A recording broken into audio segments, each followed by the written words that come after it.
How emotional is it for you to come back to a play that you played with one of the greatest teams around?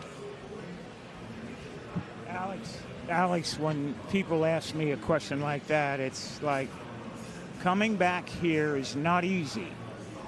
The racism that I played here, when I played here, the difficulty of going through different places where we traveled. Fortunately, I had a manager and I had players on the team that helped me get through it.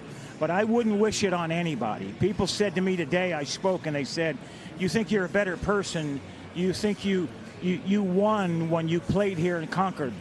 I said, you know, I would never want to do it again. I walked into restaurants and they would point at me and said, the nigger can't eat here. I would go to a hotel and they say, the nigger can't stay here. We went to Charlie Finley's country club for a welcome home dinner and they pointed me out with the N-word. He can't come in here. Finley marched the whole team out.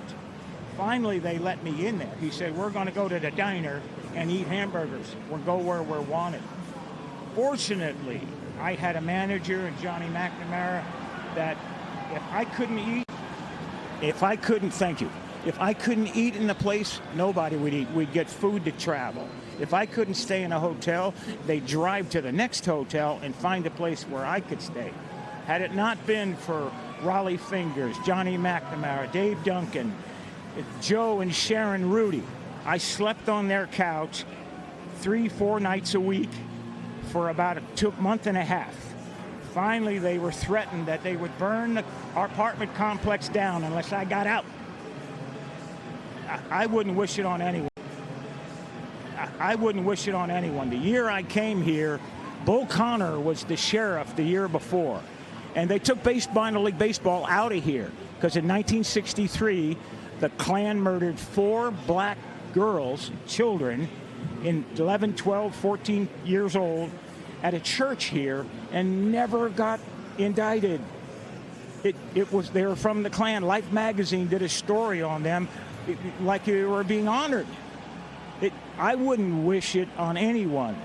At the same time, had it not been for my white friends, had it not been for a white manager and Rudy, Fingers, and Duncan, and Lee Myers, I would have never made it. I was too physically violent. I was ready to physically fight I'd have got killed here because I'd have beat someone's ass, and you'd have saw me in an oak tree somewhere. Reggie, I can't even imagine. It's awful you had to go through that, but you know, appreciate you sharing the rawness and the honesty of it with our audience. I mean, really, it's. We love you, Reg. Yeah, thank you. Quick history lesson right there. That's a great history lesson. Reggie Jackson telling us all about